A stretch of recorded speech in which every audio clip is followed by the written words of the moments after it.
यहाँ देखो सबसे पहले आप यूक्लिड विभाजन एल्गोरिथम क्या होता है। हाँ, यूक्लिड विभाजन एल्गोरिथम होता है भाज्य बराबर होता है भाजक गुना भागफल प्लस शेषफल। भाज्य बराबर क्या होता है, भाजक गुना भागफल प्लस शेषफल, ठीक है ना। यूक्लिड विभाजन एल्गोरिथम में यही होता है। तो इसी का प्रयोग करके हम लोग को इसका एचसीएफ निकाल रहा है। ये एक क्वेश्चन पूछता है, अनुभव हुआ होगा तुम लोग को, पूछता है ना। एक क्वेश्चन ये पूछता है और 2 नंबर वाला में पूछता है और 1 नंबर वाला में भी पूछता है, ठीक है। ए लड़का एकदम बिल्कुल हल्ला नहीं करेगा, उधर चुपचाप कॉपी निकालेगा, अपना बनाएगा, ठीक है। तो इसका एचसीएफ कैसे निकालेंगे, देखो जैसे ये 420 है ना, 420 में 130 से भाग दो, 130 से भगा दिए 420 में, कितना होगा, 3 बार में खाएगा 390 होगा ना। ये 30 हुआ, तो ये क्या लिखेंगे हम लोग, यहाँ लिख सकते हैं हम लोग 130 गुना 3 प्लस 30, ठीक है। अब क्या करते हैं, 130 को इधर अब 130 इधर ला लेंगे और 90 अब 30 से भाग देंगे ना। तो 30 से भगा दो 130 में, कितना होगा 30 30 या 90, 30 चौके 120, 30 गुना 4 प्लस 10। अब 30 को इधर लेते आएंगे, 30 को इधर लेते आए, इधर कितना होगा 10 या 30, तो 10 गुना 3 प्लस 0, ये हुआ ना। तो यहाँ जो बच गया यही क्या हो जाता है उसका एचसीएफ। HCF बराबर क्या हो गया 10, आंसर समझ में आया। इस प्रकार सब बन जाएगा। तो वो एक तो बता दिए, अब एक तो रिकॉर्ड रहा, इस तरह समझ के सब बना देंगे हम लोग, नहीं बनेगा, ठीक है ना। है लड़की, समझ में नहीं आ रहा है, बिल्कुल हल्ला नहीं करना है, अपना जगह है बैठेगा और बनाएगा चुपचाप, ठीक है। अब यहाँ देखो कहता है कि निम्नलिखित संख्याओं के अभाज्य गुणनखंड के गुणनफल के रूप में लिखिए। इसी प्रकार का दूसरा क्वेश्चन तुम लोग को मिलेगा, ठीक है। इसको कैसे लिखेंगे, तो अभाज्य गुणनखंड में इसको तोड़ेंगे पहले। 140 है, इसको तोड़ दो, 70 होगा, फिर यहाँ 2 से 35 होगा, फिर 5 से 5 सते 35 होगा, उसके अलावा कुछ नहीं है।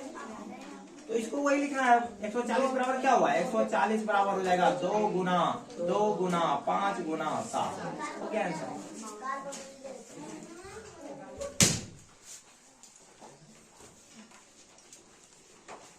समझ आया, ठीक।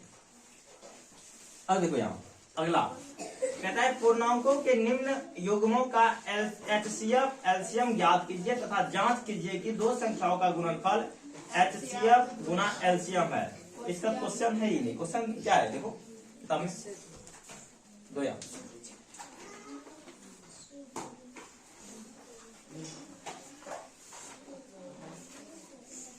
इसका क्वेश्चन है जैसे 26 है और 91 है, ठीक है। 26 और 91, इसी तरह फिर अगला है 510 और 92, ठीक है ना। तो एक तो बता देंगे, फिर सब बन जाएगा। सिर्फ अच्छा से समझना है, अगर नहीं समझ में आया तो बोलना है, ठीक है। जैसे यहाँ देखो 26 और 91 क्या बोल रहा है कि जांच करना है, इसका पहले कहता है एलसीएम और एचसीएफ ज्ञात करे, ठीक है। किसी भी को यहाँ कुछ बोल रहा है क्या, यूक्लिड विभाजन एल्गोरिथम से करना है या भाग विधि से करना है, किसी से बोल रहा है क्या, ये गुणनखंड विधि से करना है, कुछ बोल रहा है नहीं। तो हम स्वतंत्र है, कोनो विधि से कर सकते हैं। तो सबसे आसान क्या होता है हम लोग का, एलसीएम निकालने के लिए गुणनखंड विधि और वो भाग विधि। एचसीएफ निकालने के लिए गुणनखंड विधि से इसका एलसीएम निकालो, एलसीएम बराबर कितना निकलेगा 26 और 91, तो 13 से कटेगा, 13 दूना 26, 13 91, 7 दूना 14, 14 गुना 13 कितना होता है 14 गुना 13, यही होगा ना इसका एलसीएम। तो 13 चके 52 का 2 हाथ में 5, अब 13 को पढ़ेंगे एक बार, 13 होगा, अब 13 और 5 18, 182 इसका एलसीएम हुआ। अब एचसीएफ कितना होगा 26 भगा 91 करो, 26 भगा 91, तो 26 तिया 72, 26 तिया 72, 25 तिया 75, छोटिया 8 नहीं 72 नहीं होगा रे, 26 तिया होगा 20 तिया 60, छोटिया 18, 7 70 78 होगा। कितना होगा? 26 के 78। तो 3 बार में कट जाएगा, कटेगा नहीं पूरा पूरा, 78 यहाँ करेंगे। तो 11 में 8 घटाएंगे, 8 3 11, यहाँ 8 में 7 घटाएंगे 1, 13 हुआ ना। अब 13 से भगा करेंगे किसमें? 26 में, 13 दूना 26, यहाँ कट गया ना। HCF कितना हुआ? HCF बराबर 13 हुआ ना। अब प्रश्न से क्या बोल रहा है कि जांच करना है कि दो संख्याओं का लोसो और मोसो जो है का गुणनफल जो है गुना होता है दो संख्याओं का गुणनफल। ठीक है, तो दो संख्या यहाँ क्या है? 26 और 91 है। लोसो हम लोग का 182 है, HCF 13 है ना। ये दोनों का गुणनफल क्वेश्चन बोल रहा है कि 26 गुना 91 बराबर होगा एलसीएम गुना HCF। तो एलसीएम कितना है? 182 गुना 13। देखते हैं करके, अगर हो जाता है तो सही है, सत्यापित। अगर नहीं होता है तो सत्यापित नहीं है। देखो यार 26 गुना 91 करो, 26 गुना 91, 1 से करेंगे यहाँ 6 होगा, फिर यहाँ 1 से करेंगे यहाँ 2 होगा, फिर 1 से करेंगे यहाँ 9 से करेंगे। आप करेंगे ना, बालान के नीचे कट्टी 9 की 54 का 4 हाथ में 5, फिर 9 को करेंगे 2 बार, 9 गुना 18 19 20 21 22 23, यहाँ 6 4 2 6, यहाँ 3 यहाँ 2 23 66। कितना हुआ? 23 66। अब इसको गुना करेंगे, 13 दूना 26 का 6 हाथ में 2, अब 13 8 14 तरह से होता है ना। 104 104 और 2 106 का 6 हाथ में 10। डायरेक्ट हम गुना कर रहे हैं, तुम लोग बच्चा की तरह भी कर सकती है। अब 13 1 13 13 10 23 2366 इधर हो गया। ये बराबर हो गया ना। लिखना LHS बराबर RHS, सत्यापित। ठीक है, संख्याओं का गुणनफल बराबर LCM गुना HCF। ये सत्यापित हो गया ना आप लोग का, आराम से कर देगा। ये भी एक कोनो भी क्वेश्चन उल्टा के देखो, एक क्वेश्चन पूछता है हर साल पूछता है। देख लेना क्वेश्चन तुम लोग का होगा ना, उसमें देखना एक तो क्वेश्चन ये पूछता है। ठीक है, हाँ पूछता है, 2 नंबर में पूछ के करता है, लेकिन पूछता है। ठीक है, समझ में आ गया? कोई दिक्कत नहीं। अब देखो, आप पहले ये कर देते हैं, उसके बाद इसको सीधे कर देंगे। ठीक है, चल रहा है ना। यहाँ देखो, बताइए निम्न परिमेय संख्या का दशमलव प्रसार शांत है या अशांत, ये बताना है। इस प्रकार हम उसमें डाले भी हैं, पढ़ा होगा जो क्वेश्चन उसमें देखो डाले भी हैं कि शांत है या अशांत है, ये बताना है। कैसे बताएंगे? कुछ नहीं करना है इसमें, एकदम बच्चा वाला काम करना है। क्या करना है काम? इसमें 8 से भगा देना है 17 में, इसमें भगा देंगे 8 भगा 17, 8 भगा 17 कर दिए। अब देखो 2 बार में खाएगा, यहाँ कितना हुआ? 16। यहाँ कितना हुआ? 1, यहाँ कट्टी, यहाँ दशमलव देंगे, यहाँ 0 उतारेंगे। 1 बार में 8, यहाँ 2, यहाँ फिर 0 उतारेंगे। 8 गुना 16, यहाँ 4, यहाँ कट्टी, यहाँ फिर 0 उतारेंगे। 8 पंचे 40, तो यहाँ 8 40, यहाँ पूरा कट गया ना। इसका दशमलव प्रसार क्या हुआ? 2.125। मतलब यह देखो, ये चलते मतलब ऐसा है कि ये नहीं रुक गया ना। रुक गया क्या होता है? और नहीं रुकता है क्या होता है? रुक गया शांत हुआ ना। समझ में आ गया? ये भी 1 नंबर वाला में एक तो पूछेगा ही पूछेगा, मतलब पूछता ही है। सबसे ज्यादा बाबू शुरू से लेकर 4 चैप्टर तक सबसे ज्यादा क्वेश्चन देता है ऑब्जेक्टिव में। ठीक है, तो ये क्या हो गया? शांत। ये क्या हो गया? शांत। समझ में आया? कोई दिक्कत? पूरा रिवीजन हो गया। एक चैप्टर का एक ठो बचा है सिर्फ ये। ठीक है, इसको बता देते हैं। अब इसको ऊपर का मिटा दें, उतारेगी नहीं, बना लेंगे। हाँ बना लेगी ना, तुम लोग उतारेगी तो उतार सकती है, बना लेगी ना। अब नहीं बना पाएगी तो है तुम लोग के पास वो, इसीलिए है वो। ठीक है, बार बार बोल रहे हैं इसीलिए कि तुम लोग उस पर गौर करो अधिक। उससे क्या होगा कि जैसे तुम लोग का फिल्म देखने का आदत है ना, मतलब सब देखो है, ऐसा नहीं है सबको है, तो फिल्म देखने में मजा आता है ना, तो मोबाइल में वो देखेगा थोड़ा सा मजा आता है। इसीलिए सोए भी है तो देख रहे हैं, पढ़ने के लिए तो बैठ के पढ़ना पड़ेगा। वीडियो में क्या होता है कि सोए हैं तो तब फिर भी हो गया, ब्रेन में चले गया, इसीलिए।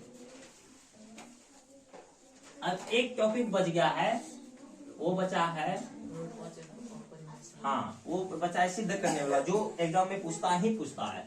क्या है कि जैसे रूट 5 एक अपरिमेय संख्या है, अपरिमेय संख्या है, सिद्ध करें, या इसी को उल्टा के पूछ देगा, सिद्ध करें √5 एक अपरिमेय संख्या है, ठीक है, उल्टा के पूछ देगा, तो उसमें कंफ्यूजन नहीं होना है, ठीक है। इसको सिद्ध कैसे करेंगे, कितना आदमी इसको अच्छा से सिद्ध कर सकता है, एकदम पूरा अच्छा से, कटियोड़ा गलती नहीं होगा, ये कर सकती है, ये की है, इस बार की है, अच्छा सिद्ध की है, इस बार नहीं, उसके पहले वाली की थी, अच्छा की थी, इस बार तो जैसे ही थी, तो अच्छा सिद्ध की थी, तो ठीक है। तो इसमें क्या करते हैं हम लोग, सबसे पहले देखो, जैसे कहेगा कि कोई गाय है या बकरी है, कोई कहेगा कि ये भैंस है, सिद्ध करो, नहीं कहेगा सिद्ध करो ये बकरी है, ये है, वो बकरी है, हम जान रहे हैं वो बकरी है, लेकिन उधर से कोई आदमी आ गया कहने सिद्ध करो कि ये बकरी है, हम कर रहे हैं ये छोटा भैंस है, वो आदमी आके क्या बोल रहा है कि ये छोटा भैंस है, तुम सिद्ध करके बताओ कि ये बकरी है, जो कि वो बकरी है ही, जान रहा है सबको ये बकरी है, लेकिन क्या बोल रहा है कि सिद्ध करके बताओ हमको कि ये बकरी है। तो उसके लिए हम लोग क्या करते हैं कि मान लेते हैं ये बकरी नहीं है, ठीक है, तो क्या बोल रहा था भैंस है, तो मान लिया कि ये भैंसे है, ये विरोधाभास विधि कहते हैं, इसको क्या कहते हैं, विरोधाभास विधि। तो इसी से हम लोग इसको सिद्ध करते हैं, आसान होता है इसे सिद्ध करना, ठीक है, विरोधाभास विधि से। तो मानेंगे कि वो भैंस है, भैंस का मिलाएंगे कि भैंस का पैर 10 किलो का होता है, बकरी का 1 पौवा का, ठीक है, समझ में आ रहा है ना। इसी प्रकार सिद्ध करके हम लोग बता देंगे उसमें, तो सिद्ध करते हैं इसको। देखो सबसे पहले माना √5 एक परिमेय संख्या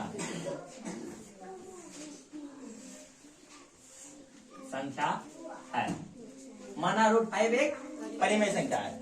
सबसे पहले हम लोग मान लिए वो बोल रहा है कि वो परिमेय संख्या, देखो हम लोग भी जान रहे हैं कि √5 के वो परिमेय संख्या है, लेकिन वो बोल रहा है नहीं सिद्ध करो कि वो परिमेय संख्या है। अब जो सिद्ध है उसी को सिद्ध करने का यार माथा किसी का भी पगलाएगा, वो कहेगा अच्छा लो तुम मान रहा है कि परिमेय, तो लोग परिमेय ही मान लेते हैं, अब करके दिखाते हैं या नहीं, ठीक है। तो यहाँ क्या करके देखेंगे अब कि माना कि √5 एक परिमेय संख्या है। अब परिमेय संख्या होने का सिद्धांत क्या है, तो वो p/q के रूप में होना चाहिए। अच्छा से समझो बाबू, ये भी पूछता है, ठीक है ना।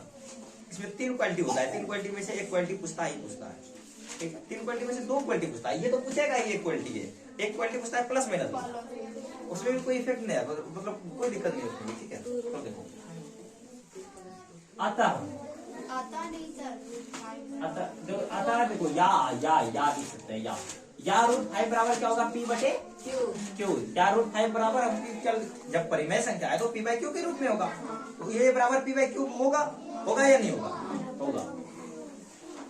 जहां क्या होना चाहिए, परिमेय संख्या होने के लिए क्या होना चाहिए, p और q पूर्णांक होना चाहिए, नहीं लड़का, फिर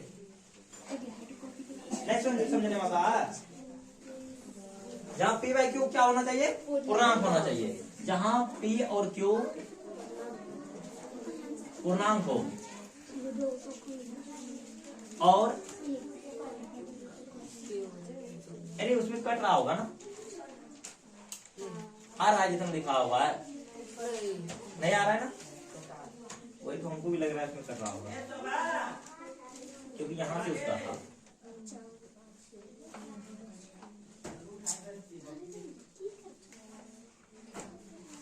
यहाँ सिद्ध करें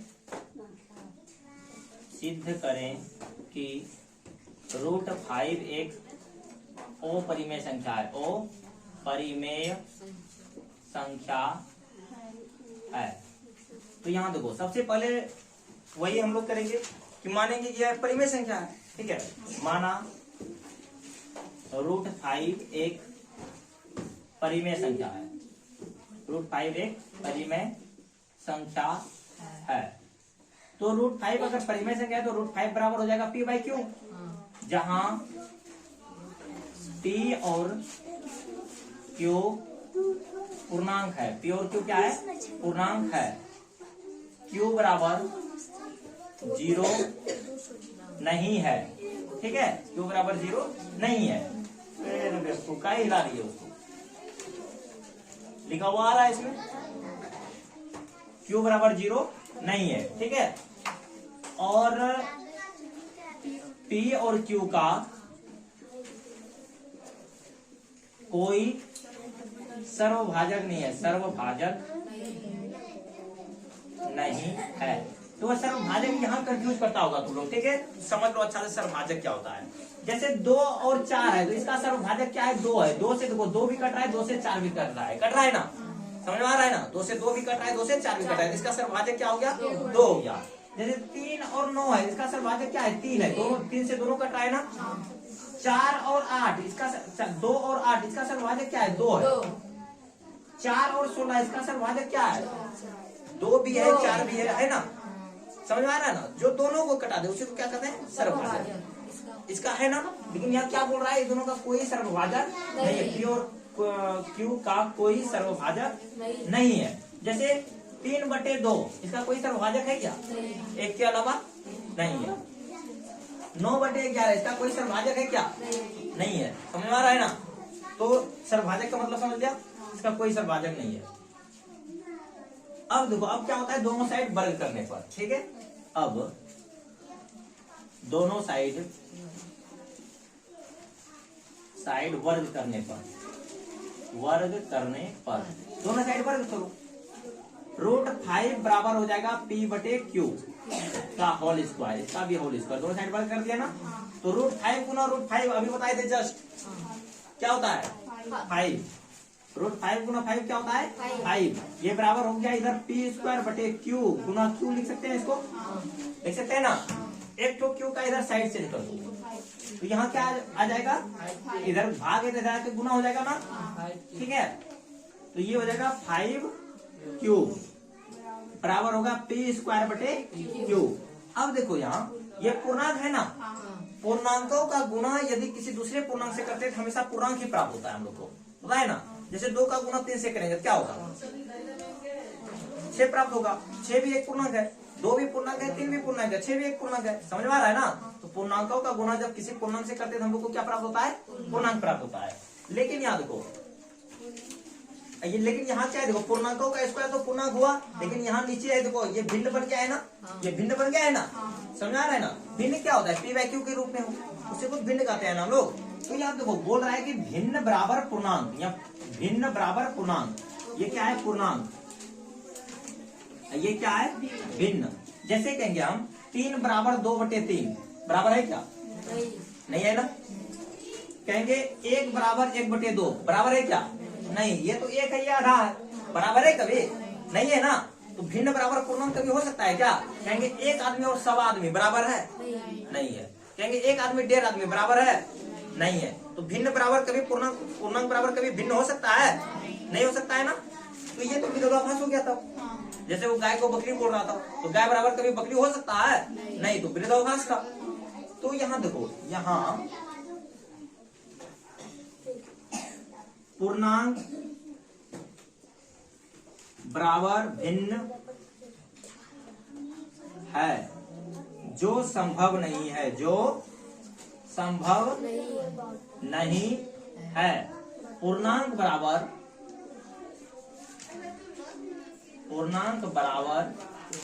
कभी भी भिन्न नहीं हो सकता, कभी भी भिन्न नहीं हो सकता। अतः हमारी मान्यता गलत है और इसीलिए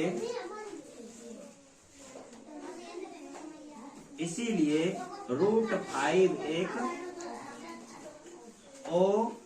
अपरिमेय संख्या है। इसीलिए √5 एक क्या है, अपरिमेय संख्या है। समझ में आ गया, कोई दिक्कत किसी को नहीं ना। देखो हम माने थे √5 एक परिमेय संख्या है, लेकिन यहाँ हमारी मान्यता ही गलत हो गया। जो हम मान रहे थे मेरा मान्यता ही गलत हो गया, तब जो पहले था वही ना सही है। जैसे हम मानेंगे आम को कि नहीं, ये आम नहीं है, ये अमरूद है। हाँ ठीक है। ए लड़की तुमको क्या बोलो, उसमें बुढ़ा हो गई है ये लोग। आम देखो, आम नहीं है अमरूद है। अब कहेंगे नहीं वो अमरूद है, अब चख के देखेंगे उसको, जैसे ही एक बार मारेगा खट्टा लगेगा, नहीं नहीं नहीं मेरा मान्यता गलत है, ये अमरूद नहीं है, ये क्या है आम है। उसमें निकलेगा गुठली, उधर से अमरूद में गुठली कहाँ से आया भाई, ठीक है। समझ में आ गया ना, कोई दिक्कत। एक चैप्टर बाबू तुम लोग का भी कंप्लीट हो गया, ठीक है। इसमें जो है तुम लोग को क्या करना है जानते हो, गेस पेपर पे अधिक फोकस करना है, ठीक है। गेस पेपर का पूरा बना के आएगी तुम लोग, और ये किताब का भी, ठीक है ना, किताब का भी, और इसको जितना बार सुन सकती है, ठीक है, सुनेगी जिससे तुम लोग का मतलब वो होगा, मतलब बढ़ेगा, कॉन्सेप्ट क्लियर होगा, ठीक है। चलो बंद कर दो, ठीक है।